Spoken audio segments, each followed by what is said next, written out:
You may have to. Like I said, it's in the protocol, so if you want to do it in the protocol, you can. You're not going to get dinged for it.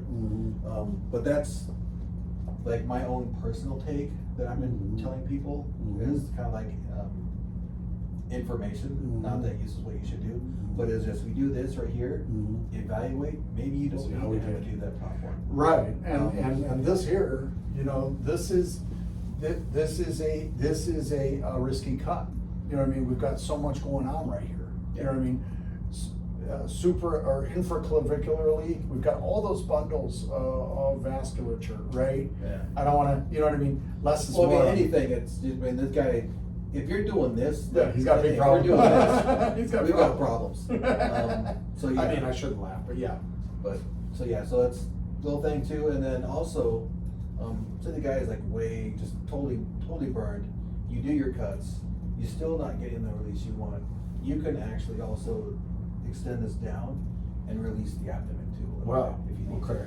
to. Interesting. I wouldn't say you like cut all the way down to the hips Right. and stuff like that. And start slicing and dicing. Right. But if you still need a little bit more, Mhm. you can kind of extend them down, Extend down a little and bit. flap out the abdomen too. Cool. All right. So, Great. any questions on the hysterotomy? No, sir. So I do. So the escharotomy, refresh my memory, and I'll have to read back up on this. This is a patch. I have to make a patch for this, or is this this is not a patch? To do it? Right. No, this is not a patch. Okay. I would definitely tell them Right. that you're coming in with the guy that you had to do an hysterotomy. For sure. But yeah, no, this is if this needs to be done and it's in time. life or death, Right. you can do it. Same with a Craig or Yep. yeah, like look, man, you don't have time to sit on the phone. Right. Right. Yeah. Any of these things that we do here, if it's impeding life and death, Yeah. it's you do it. You save a Yeah. person's life. And that's why we train on it. Yeah. Yeah, totally. Cool. So Nice. great. man. So we will. I think we have intubations, some eye gels, and then you said, have you done any ultrasounds? I have in real life. And Yeah, practice. this quarter. This quarter, yeah. Yeah. Okay. Only yes, I have. I've done one in real life, and then we spent almost half the shift, Aberdeen, Tanner, and I playing around with them in the front. Yeah. So I did quick shake, Craig, hysterotomy, lower leg compression, simple lymphotomies. Yeah. So we'll do King Airways real quick. Okay. We'll discuss that, and then we can break into CMAC. Okay. You guys have this? Or I know there's like 5,000 different. Yeah, those are the ones we supplier carry. airways. Yeah. No, those are the ones. The eye gel is what I've been using since they came out. Cool. Yeah. So how do you put one of these in? Yeah. So pretty basic. First and foremost, I want to make sure that I have the right size, right? Just like with anything. Measure twice, cut once is the adage, and I subscribe to that. This guy right here, you know, he's not 90 kilos, right? No. But there's overlap on the eye Right. gels, right? Yeah, and it has it on there too. Yeah. So this, you know, 60 kilos, you know, that's 120, 132 pounds, right? So this is a 3. I might need a 4. Yeah. So that's probably one I need. Yeah. Yeah. Well, we'll do a 3 because. Okay, 3 because yeah, but I would select a 4 for this guy's size. Yeah. Right. Just and like I said, the beautiful thing is there is overlap. So Yeah, because that's what 30 to 60. And This the is 4 30 to 50 to 90. yeah. It's So- kind of cool like that. Right. So a valuable first step is to it comes. I don't know if they still come with it comes with a gel. Yeah. Right, and to make sure, and there's a tray in the kit that you just squirt the gel in. Yep. So that's all in there. There you go. And so making sure that this is lubed, right? Because this is gummy, it's tacky, particularly when it's hot, right? Making sure I have the right size, okay. Making sure that I have backup stuff, right? Right. This is step 1. Step 2 would be intubation. Step 3 would be cricothyrotomy, right? If a BLS airway is not functioning properly, right? So what I want to do is make sure I have the patient in, again, the sniffing position, the proper position, for airway control. It is lubricated, right? I wanna make sure, like any airway, adjuncts, BLS or ALS, that I'm getting that I'm getting on top of the tongue, and I'm going to go down. Yeah. Will this go without lube? You might have to lube it. Let's see here. Okay, cool, we got it. Okay. Yep. Okay. Okay, so the eye gel is inserted and it's seated, right? It is manufacturer recommendations that at this point I do a jaw thrust. Okay, that's to make sure that the bevel that's on the inside of it seats at that at that glottis. Yep. Okay, so now again, just like any airway, end-tidal CO2, right? Bad valve mask or ventilator, whatever. I'm looking at my chest, right? I'm right here. I can see it, right? I'm feeling it. I got good rise and fall confirmed with lung sounds, confirmed with end-tidal CO2. I'm negative over the epigastrium, right? And I'm getting good volumes, ballpark good volumes for this patient. Yep. This is good. Secure it like we would with any device. Yeah, right? it comes with that foam tie. Yeah. They actually, these ones are good. It hooks into here. Yeah. So. Perfect. They also have an OG port, suction port, or a gastric port, which is a nice little feature. But again, with any invasive, and then monitoring. Yeah. And then just because the procedure's done doesn't mean it's going to be good for the whole call. So making sure that once I have control over it, that I continue control. Yeah. So a couple things. For putting it in, so you could use a laryngoscope blade, just kind of help get the tongue out of the way and go in.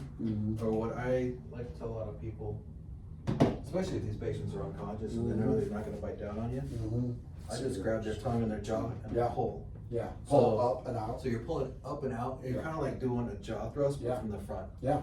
And what you're doing is you grab the tongue and the jaw. Now you pull that tongue out of the way. Boom. And then this could just slide on in. Right.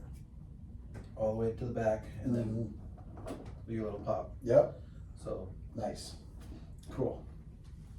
Good job. Cool. Thanks, man. Now we'll move into the intubation. Okay. So I got the manual stuff. I got the CMAC there. Okay. Since these are old ones, I just kind of got these as like training blades. No, perfect. So Mac 4. and then this was the IO. So I'm not gonna do this anymore. Is CMAC the training, or is it any intubation? You can do any. Okay. If you want to do CMAC, you can I was gonna just do it or direct or whatever they call it. yeah, go back to old school. Yeah. That's fine. Video's pretty slam dunk, dude. I'm not gonna. I'm not trying to. I am not super good, but it's pretty straightforward when you're looking right at. Now a crazy airway. Yeah, I think that would probably be. All right, so let's see here. I need a bougie. This is the PD. I'll just use this. Doesn't matter. You should have. Do I have an adult? Oh, you know what?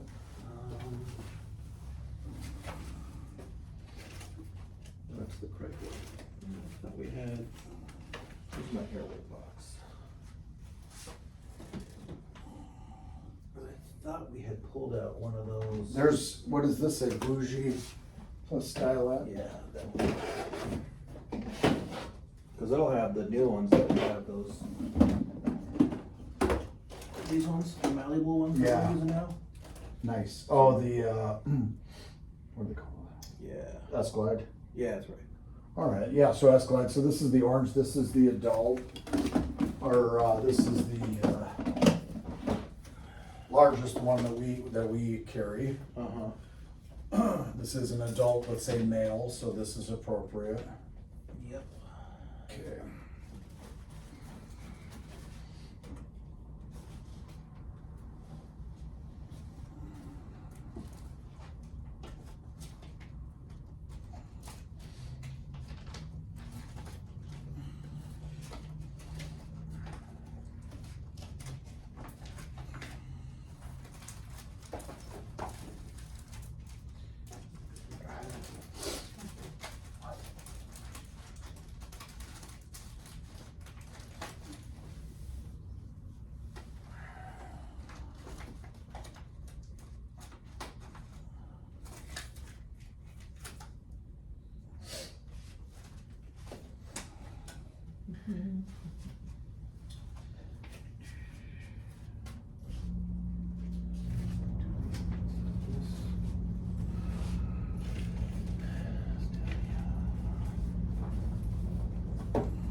that you need? Well, I don't have an Agile and I don't have a Cripe kit, but let's say they're right here, okay? And then, of course, the other things that we want to consider, absolutely consider, is resuscitation before we do any type of procedure like this, right? Right. I want to make sure that I have my patient's vital signs as rocking as I can before I start this. This includes, of course, blood pressure. This includes oxygen saturation, right? Yeah. Want to make sure that we're as high, we bring them as high as we can. That buys us a little bit more time, okay? Because they're going to desat quickly once we stop, introduce a paralytic and/or stop bagging them, right? So what meds are you gonna use for the blood pressure support? Yeah, so for blood pressure support, norepi is a fine choice, or push dose epi. Okay. You know, I can achieve that. Use a trauma. Pardon me, azithromycin vasopressin. Yeah. So we want to make sure that we have the patient as stable as we can, Right. as stably unstable as we can before we do this. I also want to make sure that the patient positioning is appropriate, right? I've got him at a good sniffing position here. Again, the tragus of his ear is in line with his sternal notch, right? This is a good